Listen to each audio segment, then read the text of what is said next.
Boa noite a todos. A paz do Senhor a vocês. Está parecendo que hoje é o primeiro domingo do ano, porque o tema que eu entendi de Deus que deveríamos trazer para esse momento é um tema desafiante. Eu queria compartilhar com vocês sobre oração. E para isso, já antes de mais nada, eu queria deixar como um desafio para que, como estamos no começo do ano, né, nós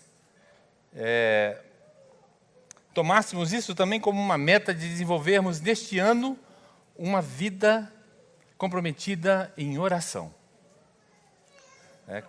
Eu acredito que boa parte de nós todos aqui, talvez as mulheres, né, principalmente, agora, o primeiro dia de fevereiro, já vai começar com uma dieta, né? Para o ano, né? E os homens aí, talvez, quem sabe, aí uma academia, né? Para dar uma enxugada, não é verdade? Então, com esses propósitos, assim, bons, né? Você colocar também no seu coração o desejo, a partir do que você vai ouvir hoje sobre a questão da oração, também desenvolver isso mais profundamente, com um tom e um desejo diferente para este ano de 2019. Eu não sei quanto a vocês, mas todas as vezes que eu ouvia sobre esse assunto, oração, o primeiro sentimento que surgia no meu coração era uma coisa chamada cobrança. Eu me sentia extremamente cobrado. Por quê? Porque os exemplos que eu tinha de onde vinha, né, os testemunhos que eu tinha das pessoas que eu convivia e que viviam uma vida de oração, era uma coisa impressionante, né? Encontrava o irmãozinho, essa madrugada eu acordei, ele falando, eu acordei à 1h da manhã e engrenei a orar e foi até às 5h da manhã. Falei, puxa vida, hein? Haja assunto, né? E insônia também, né? Quando não, uma outra irmã dizendo, olha, eu me dediquei essa tarde inteirinha ao Senhor em oração. Eu falei, meu bom Deus amado. Bom, mulher tudo bem, a gente entende que tem uma necessidade enorme de falar, né? Mas é muita coisa. E eu olhava para mim mesmo e eu falava, Senhor querido, como é que eu faço com esse tiquinho de bate-papo que a gente tem aí algumas vezes quando acontece, né? E isso para mim sempre foi um peso. Por quê? Porque havia no meu coração um desejo enorme de poder entender um pouco melhor sobre esse mundo de orar, né? É isso tudo mesmo? É dessa forma assim mesmo? Porque você vai para a palavra, você escuta lá o apóstolo Paulo falando assim que nós devemos orar em todo tempo e em todo momento, né? Falei, meu Deus, como que seria isso, né? Aí eu penso, hoje casado, eu vi a dificuldade, né? Eu vou dormir, eu me levanto lá pelas 6h30.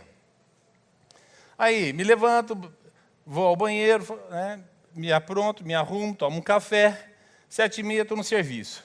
Aí trabalho. Para aqueles que vêm almoçar em casa é diferente, para aqueles que não, almoçam no serviço.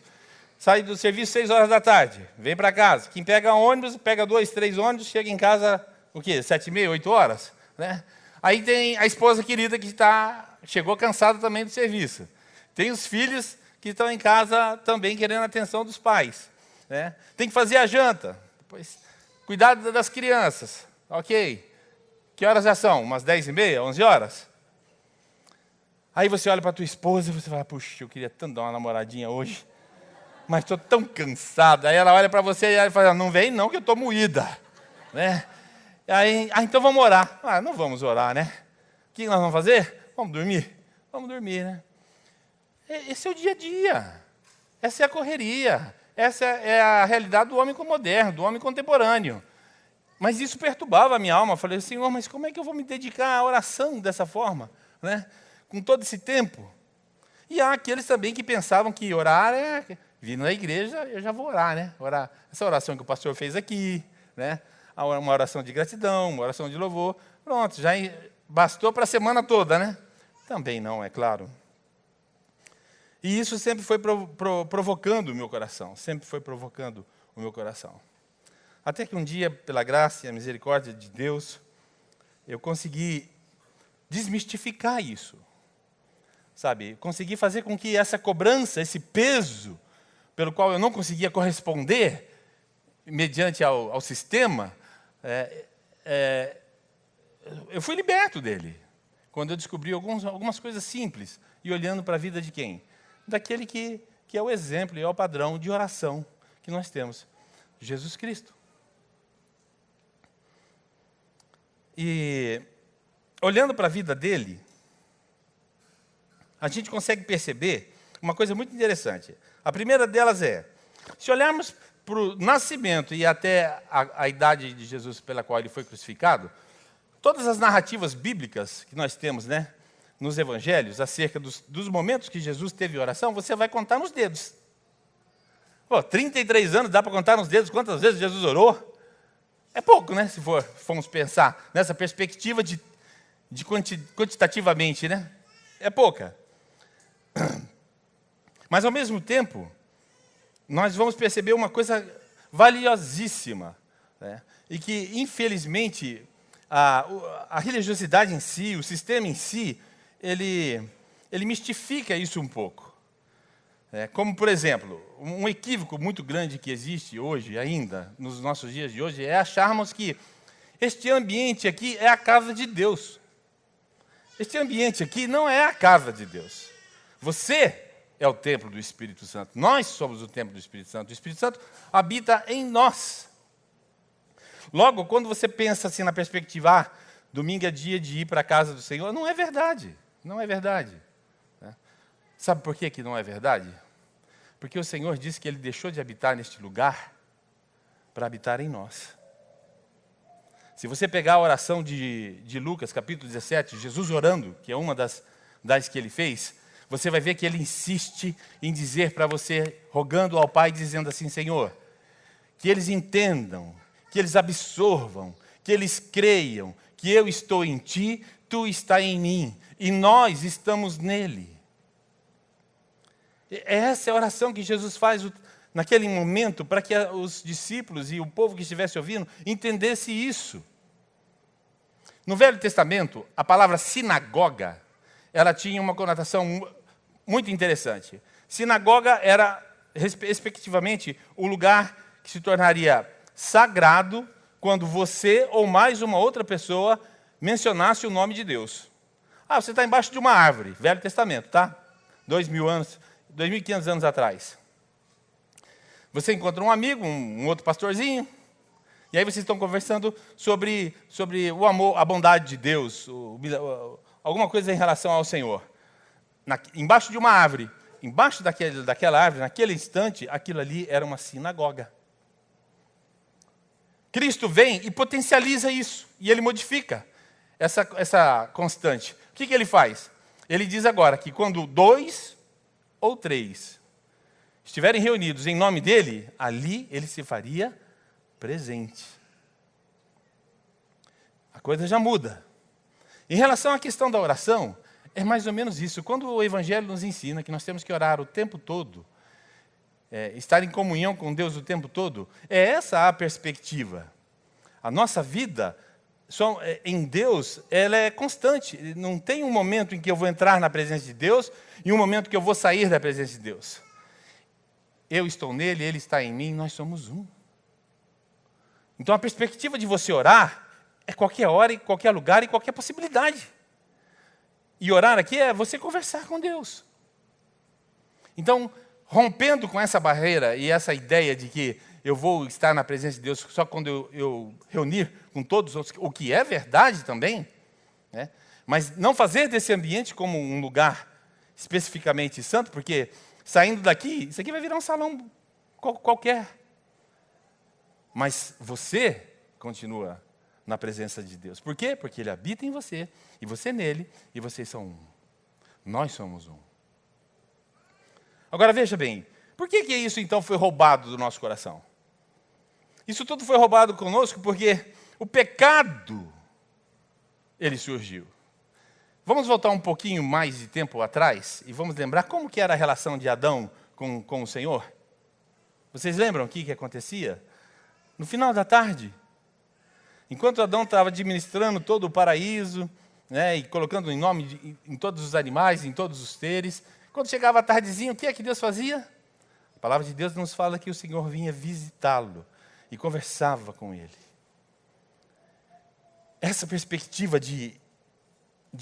dessa relação, dessa comunhão, dessa conversa, nos foi roubada pelo pecado.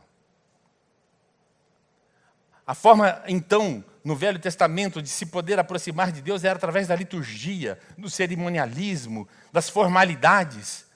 Jesus vem e modifica isso completamente. Ele aprofunda e simplifica, e se torna algo fantástico. Por quê? Porque uma vez ele, subindo para o Pai, na sua ressurreição, né, ele fala, eu vou, mas não vou deixar vocês só. Vou enviar alguém que vai habitar em vocês o tempo todo, que é da minha parte, que faz parte de mim, que é o Espírito Santo. E vocês serão um, como eu e o Pai somos um. E essa perspectiva agora de você conversar com o travesseiro, fazer do seu amigo imaginário o seu melhor amigo e conversar com ele, ou então conversar com os seus botões, ela acaba aqui. Por quê? Porque agora em todo tempo, em todo momento, em qualquer situação, você pode dirigir a sua voz, o seu pensamento e o seu coração a Deus, que Ele o ouvirá e que Ele o responderá. Por quê? Porque você é um com Ele. Porque Ele está em você e você nele e vocês são um. Nós somos um com o Senhor. Essa é a delícia de saber o que Jesus reconquistou conosco, nos resgatando novamente do pecado. Mas há outras evidências maravilhosas. Ao você ler o Evangelho, você vai perceber que grande parte das orações que Jesus faz, e dos pedidos que Ele faz, e das intercessões que Ele faz, elas são atendidas. São momentos singulares, são momentos profundos, são momentos que provocam uma transformação, que geram uma experiência no nosso coração. E você sabe qual é a diferença entre um jovem e um adulto? Você vai falar, sim, é a idade, um é mais velho, outro é mais novo.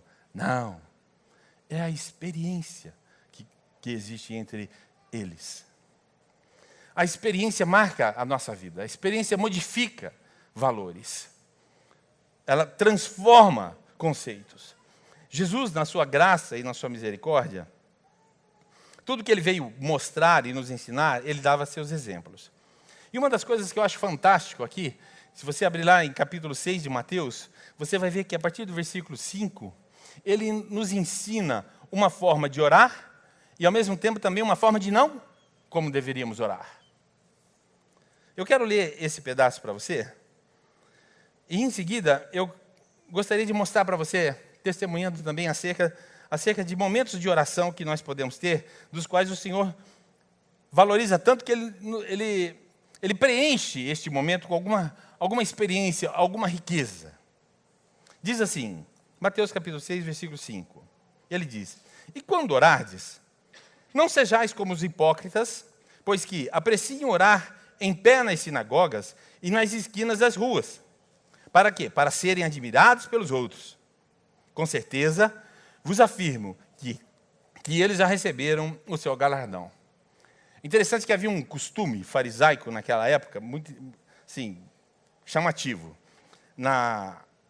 Alguns de vocês já sabem dessa informação, mas a boa parte deles usavam sinetas amarradas na cinta, né?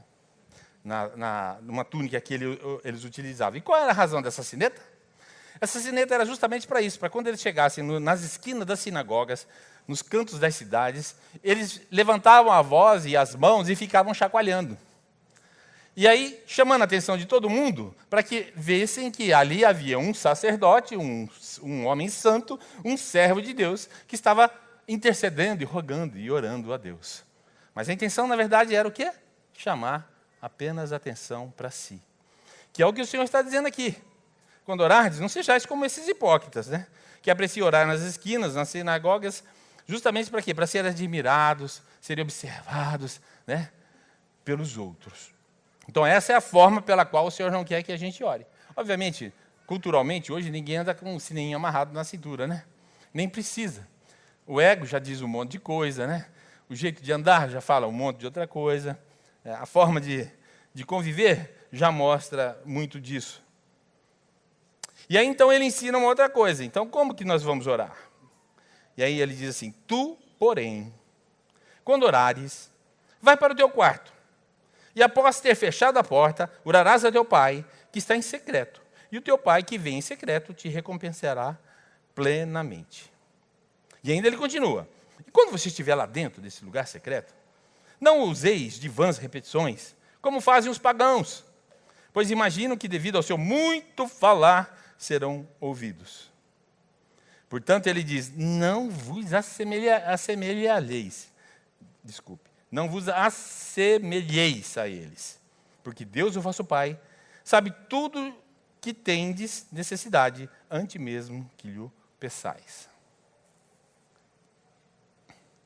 Há uma expressão no grego que eu acho fantástica no que diz respeito a esse versículo, quando o Senhor fala, entra no teu quarto, fecha a tua porta, e o teu pai em secreto, ora a ele e tudo mais. O que define essa ideia de secreto, no grego, traz uma ideia fantástica. Ele diz assim, que neste ambiente, que ele chama de, não é o quarto em si, mas o ambiente do secreto, ele chama de metaion, em grego. Não pense que eu sou expert em grego, não, eu li no Google, tá? E metaion. O que quer dizer essa palavra metaion? Essa palavra metaion, ela traz a ideia de ser o seguinte, tudo que estiver dentro do quarto, ou seja, tudo que estiver dentro não sai, e tudo que estiver fora não entra. Esse é um momento que o Senhor está dizendo para você que é tete a tete. É você e Ele. É um fragante absoluto. Não vem com choraminhas, não venha querer mostrar quem você não é, porque o Senhor sabe quem você é. Ele está vendo naquele momento. Por quê? Não tente ser o que não é, não tente falar o que você não acredita. Sabe? Por quê? Porque este momento específico é o momento fantástico para que você se revele a Ele nesse momento de oração. E para que Ele se revele a você. Se vocês me permitem, eu gostaria de compartilhar um testemunho. Justamente sobre essa questão da oração.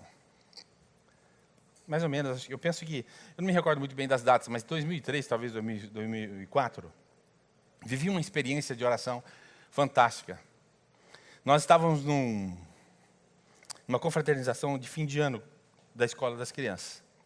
E junto à mesa conosco havia um casal que nós não conhecíamos, e eles souberam que eu era pastor, e começaram a fazer algumas perguntas acerca do Evangelho em si. E eu, fome e a vontade de comer. Vamos lá. Ensinando e ministrando. De repente, a Márcia estava tirando umas fotografias das crianças, de repente eu pus a minha mão direita sobre o meu braço esquerdo, e eu senti que a minha fístula, que fazia uma semana, 2 semanas que eu tinha acabado de fazê-lo, nem estava usando ainda. Para quem não sabe, fístula, para quem faz hemodiálise, é um procedimento para que, na hora de furar, tem que furar justamente nesse lugar, é a união de uma artéria com uma veia. E ela faz assim, ela pulsa, junto com o batimento cardíaco, ela fica calibrosa. E eu pus a mão aqui assim, falei,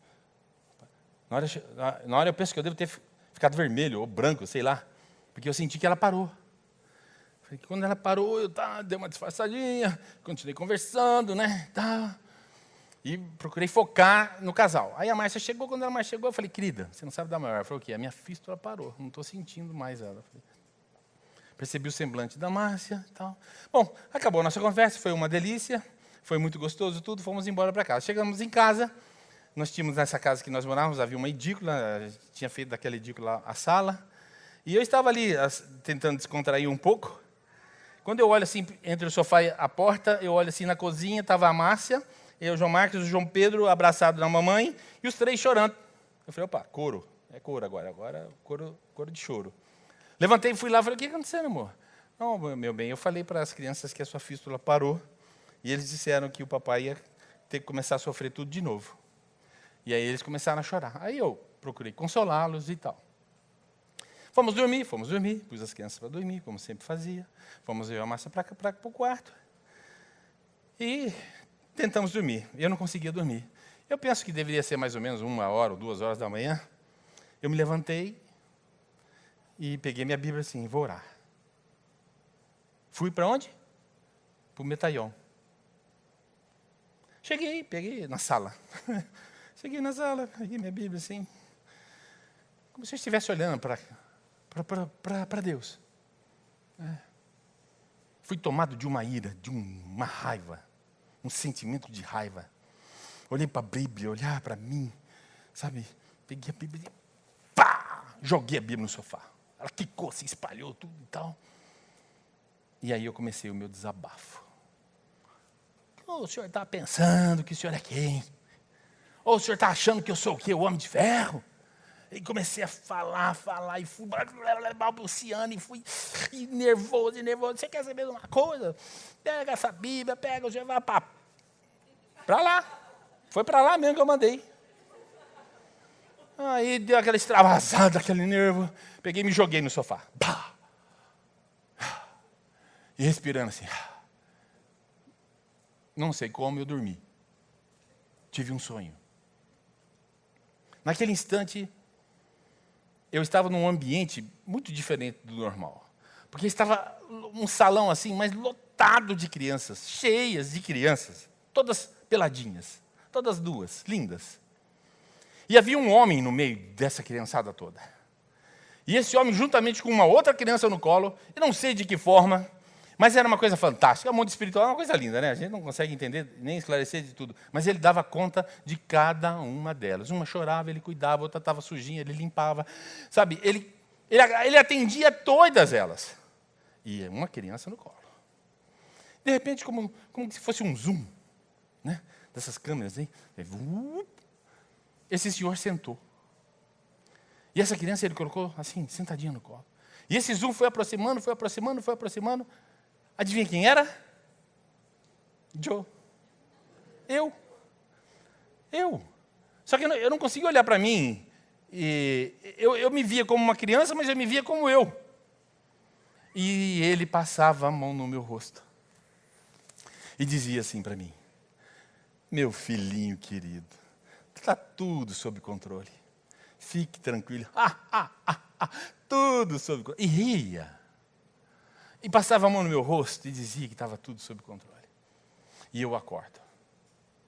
Quando eu acordo, eu entendi que Deus havia falado comigo. E que o Senhor havia tratado com o meu coração. E o que eu havia feito era como se fosse a atitude apenas de uma criança. Que com dor ou com medo, não sabia o que dizer, não sabia como se comportar. E ele simplesmente dizendo para mim: está tudo sob controle. Eu nunca tinha sido tão sincero na minha vida como eu fui naquele dia, irmãos, na questão da minha relação de oração com Deus, de conversar com Ele. Eu sempre tinha uma performance, sabe, para chegar na presença de Deus. Oh, santo Deus, oh, aleluia, aqui está o teu servo Palmiro. Né? Aquela coisa assim, meia patética. Mas era assim. Mas de repente... eu mostrei para ele quem que eu era de verdade. Eu falei para ele o que estava aqui dentro, guardado de verdade. Eu não tinha coragem de falar, olhando tete a tete, cara a cara. Só eu e ele naquele lugarzinho. Porque naquele momento nem parecia minha sala, sabe? Era esse lugar aqui que o Senhor falou que é. E foi algo tão transformador, foi algo tão fantástico, foi algo tão poderoso na minha vida que aquilo modificou tudo em mim. Tudo. E eu entendi. Eu entendi o que é conversar, o que é orar, o que é ser honesto, o que é ser verdadeiro, o que é ser franco. Perder o medo de chegar na presença de Deus e falar a verdade de quem você é e o que você é. Dos seus pensamentos, das suas ideias, dos seus planos mirabolantes e maquiavélicos. Sabe, de tudo. Isso mudou a minha vida. Mudou a minha maneira de me chegar na presença dEle. Especificamente. Foi algo algo revolucionário no meu coração.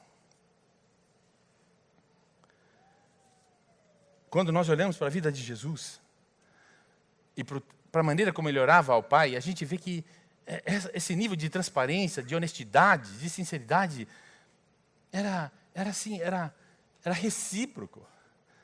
Assim como ele era honesto diante de Deus, Deus também era honesto diante dele.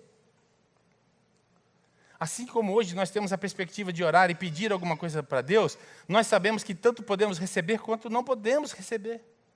Embora, a maior parte das vezes, a gente já ora com a perspectiva de que eu quero, né? Tem que receber. O que eu entendo que Jesus está dizendo aqui é justamente isso. Sabe, eu não usei de 1001 repetição de nada. Fui franco, fui honesto, fui verdadeiro. Até me excedi no que eu falei, mas aquilo precisava ter acontecido, porque era eu. E ele simplesmente disse, tudo sob controle. E sabe o que aconteceu com a minha fístula? Por um milagre de Deus. Olha, irmãos, não sei se vocês têm muita experiência quanto a isso, mas quando uma fístula para, ela para. Tem que fazer outra cirurgia. Eu saí dali, era umas 5 horas da manhã que eu acordei. Mas não conseguia dormir. Falei para a Márcia, querida, Deus falou comigo. E eu me levantei, ela falou, onde você vai? Eu falei, não sei, eu sei que eu tenho que ir. Eu peguei uma motoquinha que tinha lá e eu fui parar lá na frente da clínica, onde eu fazia hemodiálise, lá na Lagoas ainda. Entrei, lá começava às 5 horas da manhã, o primeiro turno. Aí me viram lá, ficaram surpresos. O que aconteceu? A minha fístula parou, me levaram lá na sala de emergência, olharam e viram, ela realmente estava parada. Nisso chegou um outro enfermeiro, esse enfermeiro, muito experiente, olhou, ouviu, Palmeirão, vamos marcar outra cirurgia aí, né? E tal. Isso implicava em quê? Outro catéter no pescoço, mais tempo, mais dor, mais internação. Nossa. De repente, ele resolveu fazer uma massagem no meu braço. Fez uma massagem lá assim, essa mão ficou fechada, assim, sabe, para dar um peteleco nele, de dor. Aí ele pegou o tetoscópio, colocou nada. Fez de novo, nada. Fez de novo. Tirou do meu ouvido, dele, colocou de novo. Tirou do dele, colocou no meu. Eu escutei. Voltou a funcionar a fístula. Tudo estava sob o controle de Deus. Essa fístula durou 7 ou 8 anos aproximadamente. E eu louvei ao Senhor por isso. E eu glorifiquei a Deus por isso. Quero dizer uma coisa para você.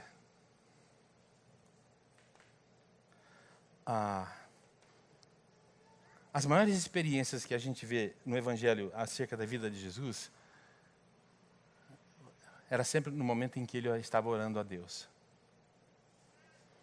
As maiores experiências que você pode viver hoje com Deus é quando você separar um tempo específico, com essa consciência, sabe? Não, eu quero ter esse tempo com Deus. Nós não temos um tempo com as pessoas? Você não marca um tempo com um amigo? Amigo, vamos sair, vamos conversar? Vamos. Não marca com a namoradinha? Vamos para tal lugar? Vamos. Com a esposa? Amor, vamos sair só nós dois? Vamos ficar... Você faz isso com o pai também. A diferença, sabe qual é? A diferença é que necessariamente isso não precisa ser de uma forma formal. Pode ser a qualquer momento, a qualquer lugar, a qualquer circunstância. Por quê? Porque ele habita em você, você nele, vocês são um.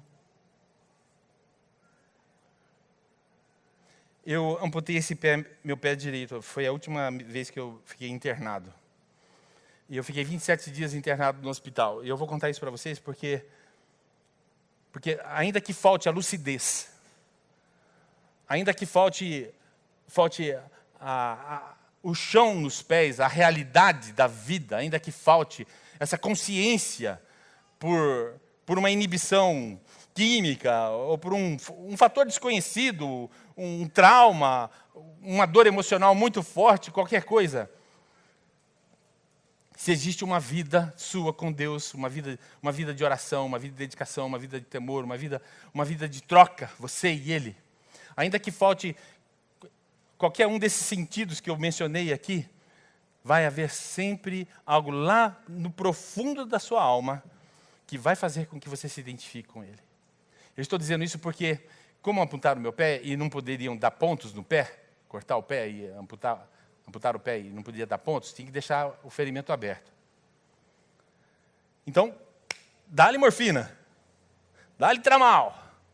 O que aconteceu? Eu fui conhecer um outro mundo, irmão. Você não imagina esse outro mundo que eu conheci, sabe? E de repente, eu perdi a perspectiva de Deus. Deus? Peraí. Que deserto é esse? Que sequidão é essa? Que coisa horrível, né? Que está dentro de mim, que eu não consigo sentir o amor, não consigo perceber Deus. Fé, meu Deus, aquilo sumiu da minha consciência, sumiu da minha vida. Mas tinha uma coisa em mim, lá dentro em mim, que era tão mais profunda, que falava justamente isso. Olha, eu não sei o que está acontecendo, eu dizia para ele. Eu nem sei qual é a nossa relação, mas eu sei de uma coisa. Eu estou em ti, tu está em mim, e nós somos um. E você sabe o incrível aqui? As enfermeiras diziam que como eu fiquei na UTI esses 25 dias, 2 dias, 27, 2 dias fora no quarto, as enfermeiras disseram que elas me viam sentado na cama. E algumas vezes elas chegavam mais perto de mim para ouvir o que eu estava falando, porque ela disse que eu estava lutando, que eu estava brigando com Deus. Eu estava chapado, né? Com certeza. Mas eu não me lembro disso. E ela disse que ouvia algumas vezes eu falar, eu estou em ti, tu está em mim, e nós somos um. E essa era a única convicção que eu tinha. Quando eu fui voltando ao normal, né?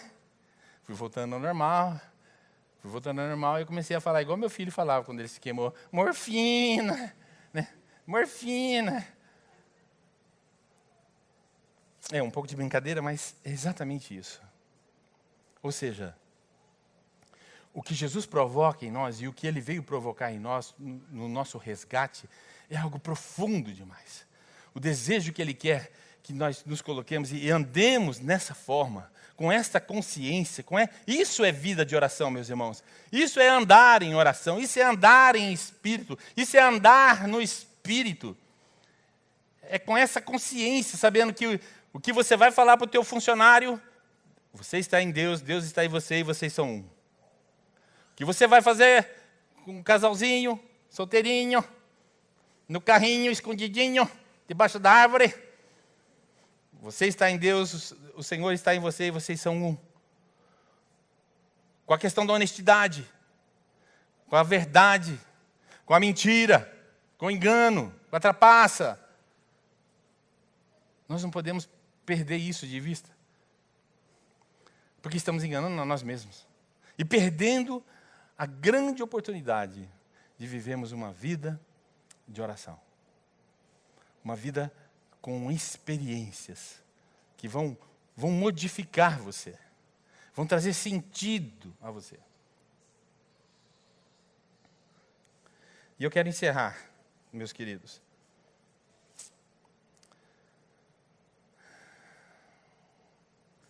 Eu quero encerrar contando a vocês mais um testemunho que eu fiquei com muita vontade de contar isso aqui na virada do ano. Eu deveria até ter falado com o Paulo, mas eu falei, não, Senhor, vamos deixar numa ocasião diferente. Eu estava entendendo que era um bom momento de contar aquilo para gerar uma perspectiva no nosso coração em relação à virada do ano, o começo do ano, né? Em 2003, 2002, eu sofri um AVC. E fui parar no hospital. Quando eu voltei do coma, porque eu fiquei em coma umas 48 horas mais ou menos, eu voltei e perdi todo o movimento do meu lado esquerdo. Eu me recordo que eu estava um momento lá na UTI, e eu, orando a Deus e conversando com Deus, pensando, eu comecei a chorar. Uma angústia, um sofrimento na minha alma, e eu boca torta, e aquela coisa toda cheia de fio ligado em mim. E eu comecei a gritar na UTI. Chorar alto mesmo, dar uns gritos. Aí a enfermeira veio até mim e falou, seu Palmiro, calma, o senhor quer alguma coisa? Quer que eu chame alguém? Um padre, um pastor, um parente? O senhor quer? Não. Arruma uma toalha para mim, grossa para mim. Ela pegou a toalha e me trouxe, eu coloquei a toalha na boca assim. E aí, meu amigo, aí eu comecei a gritar mesmo. Deus! Deus! E é engraçado que eu gritava Deus, mas eu não ficava questionando ele por quê. Não, eu nunca questionei isso, porque de nada que aconteceu na minha vida, nesses anos todos. Mas aquela angústia, Deus, eu quero ver, eu quero saber, eu quero entender. Deus! Eu não sei o que aconteceu, desculpa, mas eu dormi de novo, né? Dormi. E eu tive um sonho. Eu sou um sonhador, né? E Deus fala conosco, e fala através dos sonhos. Nesse sonho, eu estava num ambiente espiritual, eu, minha esposa, meus filhos. Felizes da vida. Mas pensa num cabra feliz. Que lugar maravilhoso. Não me pergunte para descrever, que eu não sei. Mas a sensação de paz, de alegria era uma coisa fantástica. De repente, eu acordo. Quando eu acordo, eu vejo que eu estou na realidade, né? Ali e tal. O que acontece? Durmo. De novo. No mesmo instante que eu durmo de novo, eu tenho um outro sonho. E neste sonho, eu vi a Márcia, as crianças, num outro ambiente espiritual, maravilhoso, lindo, só com uma diferença. Eu não estava junto. E aí, eu comecei a questionar no meu sonho. Eu perguntava para Deus, Senhor, eu estou vendo minha família, mas por que eu não estou junto? Senhor, eu quero estar junto. Né? E no sonho, Deus então falava para mim assim, sou eu que amparo, sou eu que sustento, sou eu que guardo, sou eu que socorro, sou eu que educo, sou eu que crio. E ele ia falando, sou eu. E enquanto ele dizia, sou eu, eu ia chorando. Eu comecei a chorar, e eu acordo chorando.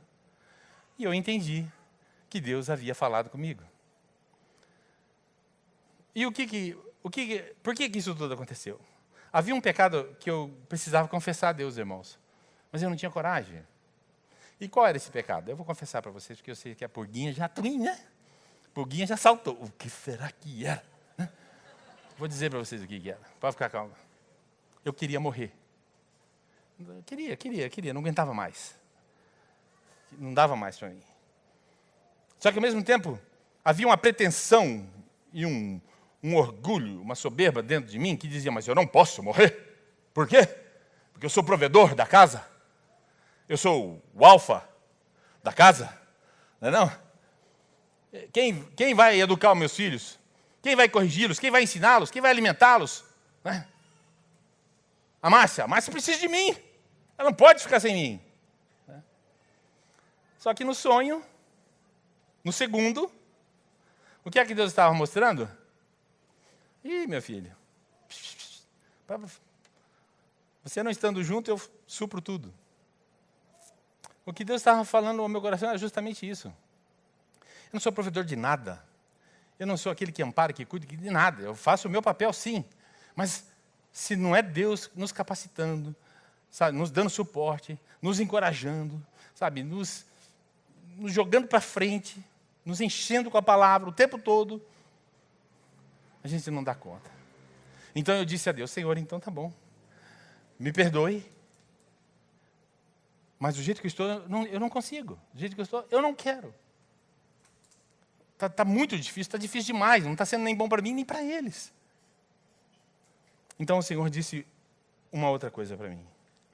Salmo 118, versículos 17 e 18.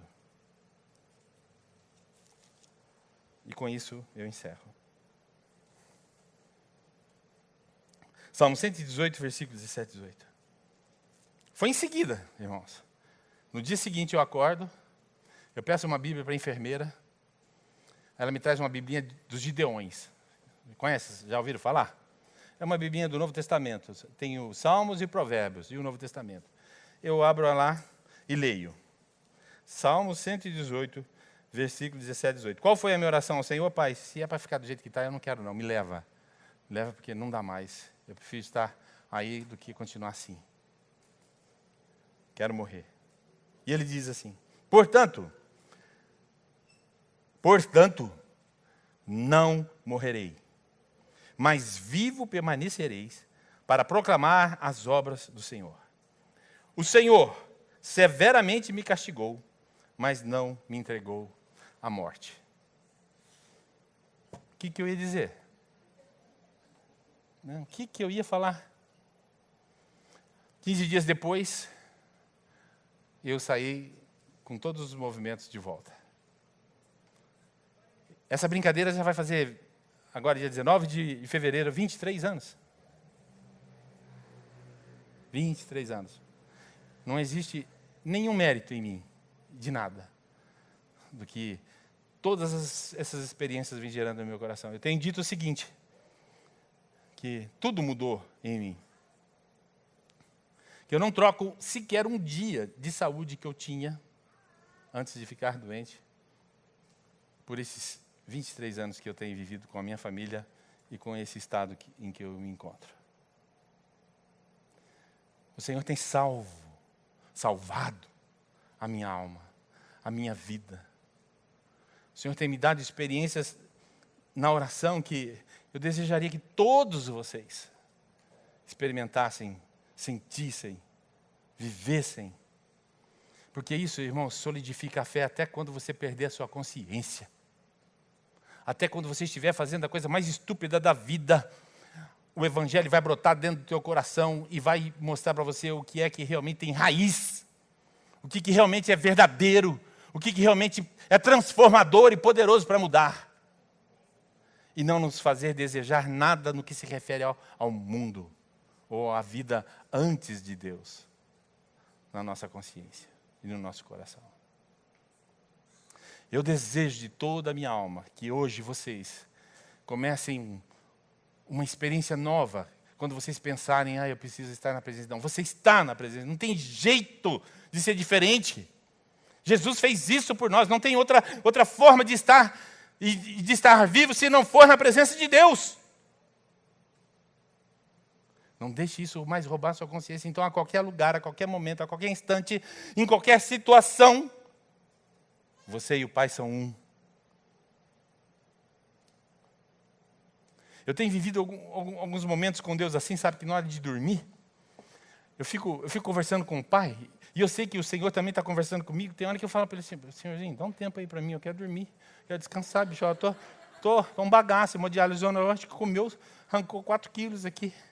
Você entende? Por quê? Porque eu estou cheio, e eu quero estar mais cheio, e olha que tem vezes que eu me sinto vazio. Ele nos deu o exemplo. Vamos seguir. É simples demais da conta. Não nos custa. Amém? Então eu quero orar com você. E eu gostaria que nós fizéssemos uma... Pastor, não sei onde é que o senhor está, não? O senhor está aí em algum lugar aí. Está lá. Se me permite, queria ser ousado aqui e pedir para que, como hoje é um culto de ceia, né? Nós temos a ceia, eu queria pedir para que você fizesse um grupinho de 4, 5 pessoas, as mais próximas que você tem aí, e que vocês fizessem aí não precisa nem mudar as cadeiras nem nada, assim, viram um para o outro, e que vocês tivessem um momento de oração. Mesmo sem saber de nada um do outro, ou sabendo, vocês orassem uns pelos outros, colocando toda essa verdade que você ouviu hoje, desejando que isso exploda no coração do outro, que isso frutifique, floresça no coração do outro. Me permite isso, pastor Paulo? Podemos? Então, vamos fazer isso. Fiquem em pé, por favor. Se tu está em família, mais fácil ainda, já fica com a família. Se está com um amigo, mais fácil ainda, fica com um amigo. Se não conhece ninguém, gruda em alguém aí agora, rapidinho, 4, 5 pessoas, um grupinho, isso. E comecem a desejar e a orar dessa forma, uns com os outros. Enquanto isso, o pastor Paulo já vai vindo aqui.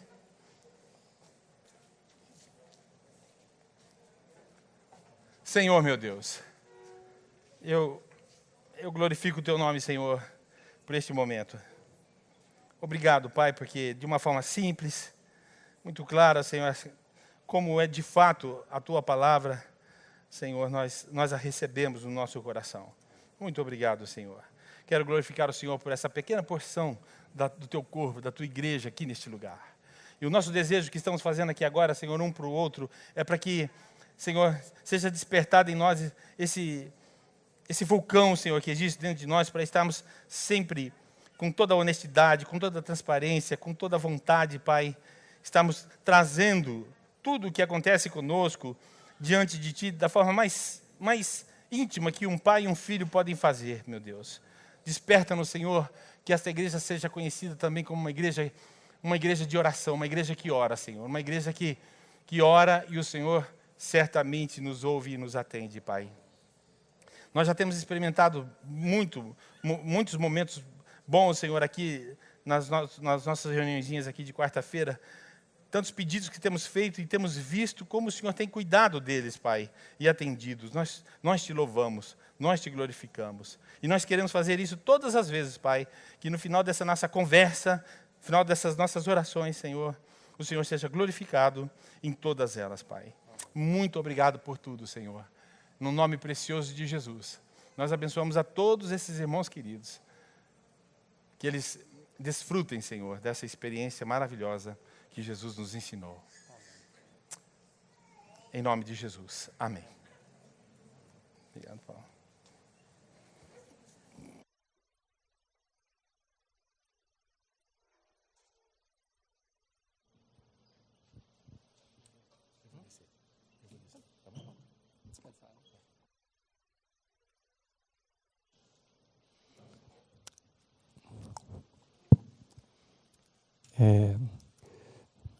A gente já está um pouco avançado na hora, mas eu acho que a gente precisa, às vezes,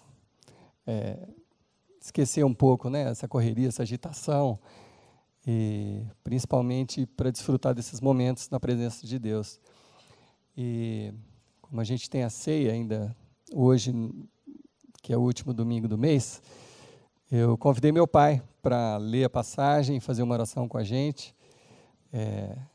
Mês que vem meu pai está completando 94 anos, 70 anos de ministério, ensinando a palavra, levando pessoas a conhecer Jesus, amando, cuidando de desamparados. E então, assim, eu me sinto muito honrado de ser filho do meu pai e de tê-lo conosco, liderando ainda, com toda essa idade, o nosso ministério de oração. E quero honrá-lo com esse momento também, em nome de Jesus. Quer que eu segure? Pode ler. Levar a passagem. Quer que eu segure? Pode. Temos o privilégio, mais uma vez, de participar da mesa do Senhor.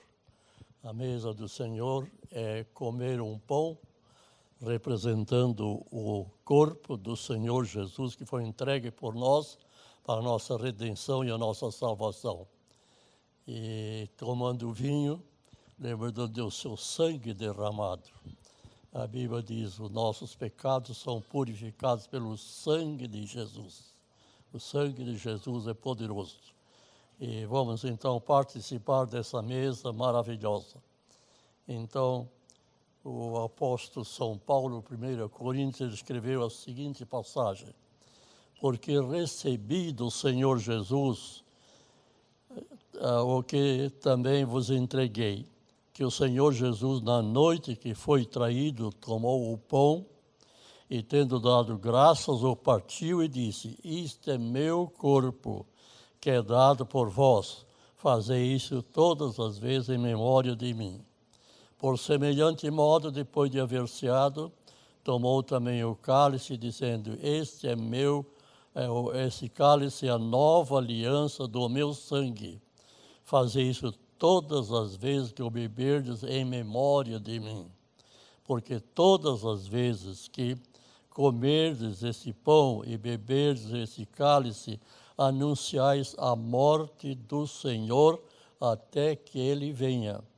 Então, quando nós estamos tomando, nós estamos anunciando, cremos em Jesus, que Ele veio, morreu pelos nossos pecados, ressuscitou, voltou aos céus, mas virá outra vez. Quem crê isso, diga amém. Amém. É verdade, né? E então, por isso, aquele que comer o pão do Senhor indignamente será réu do corpo e do sangue do Senhor. Examine-se, pois, o homem a si mesmo, e assim coma do pão e beba do cálice. Pois quem come e bebe, sem discernir o corpo, come e bebe juízo para si. Então vamos tomar a ceia do Senhor dignamente, em nome do Senhor Jesus. Feche os seus olhos, pense em Jesus na cruz do Calvário, sofrendo por causa dos seus pecados e também derramando o seu sangue para purificar os seus pecados. Muito obrigado, Jesus, porque podemos participar mais uma vez da tua morte na cruz do Calvário, do derramar do teu sangue para a purificação dos nossos pecados. Muito obrigado pelo vinho que vamos tomar, que representa realmente o teu sangue derramado. E abençoa todos nós que vamos participar em nome do Pai, em nome do Filho e em nome do Espírito Santo. Todos podem dizer amém? Amém. Obrigado. Então vocês podem fazer 2 filas, pegar o pão e o cálice. E a gente ainda vai tocar um trecho de uma música. E daí vocês podem tomar em seguida. Tem uma banda aí ou não?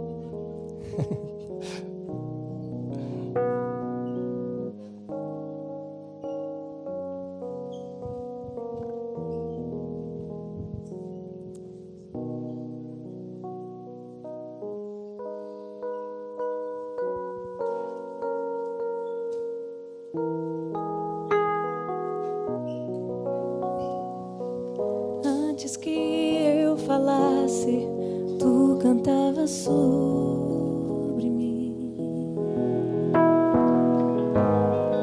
Tem sido tão, tão bom pra mim. Antes que eu respirasse, sopraste tua vida em mim. Tem sido tão, tão bom pra mim. O imensurável, infinito e ousado amor de Deus, que deixando as 99 veio me encontrar. Não posso comprá-lo nem merecê-lo, assim mesmo se entregou. O imensurável, infinito e ousado amor de Deus.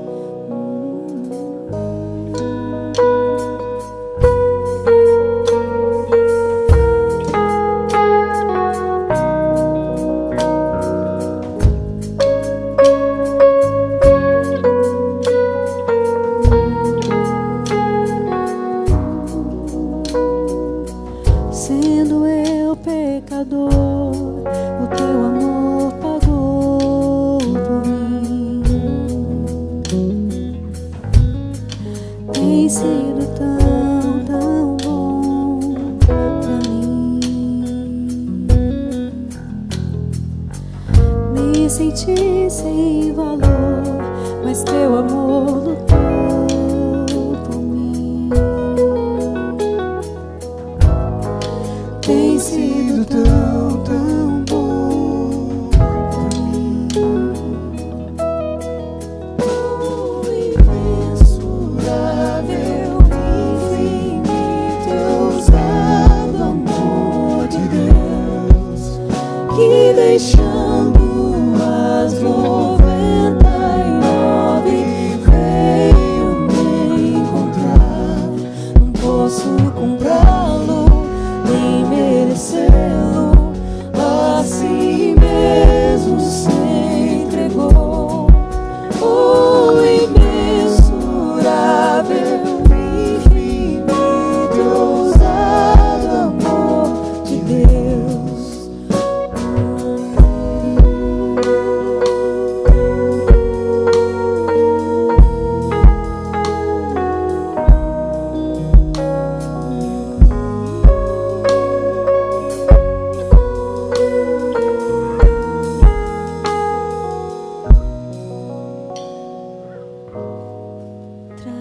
luz das sombras, escala montanhas pra me encontrar.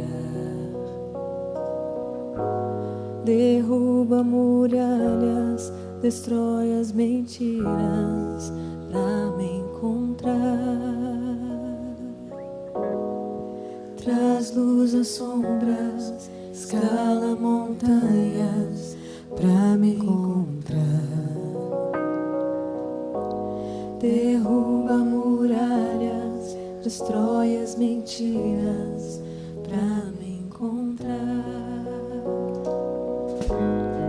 Traz luz às sombras, escala montanhas pra me encontrar. Derruba muralhas, destrói as mentiras pra me encontrar. Traz luz às sombras, escala montanhas pra me encontrar. Derruba muralhas, destrói as mentiras pra me encontrar. Oh, imensurável, infinito, sabe amor de Deus, que deixando as 99 veio me encontrar. Posso encontrá-lo, merecê-lo, assim mesmo sem rigor. Oh, imensurável, infinito, sabe amor de Deus. Oh, imensurável, infinito, sabe amor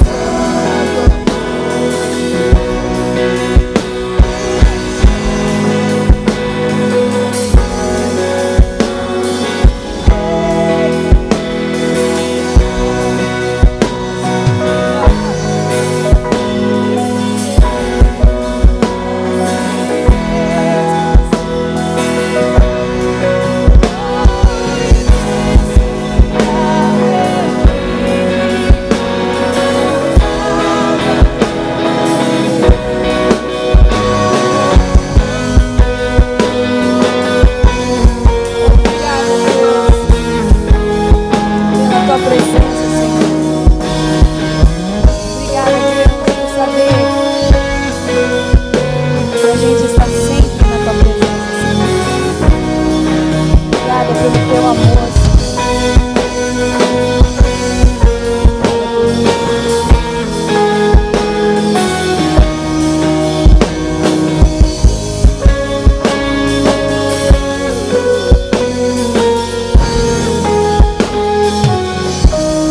Amém. Amém. Que você tenha uma semana cheia de Deus e, como a gente estava falando ali, não tem como fugir da presença de Deus. Você está 24 horas, então para onde você vai fugir? Então, para de fugir se você tem fugido e lembra dele durante o dia para te ajudar. Amém?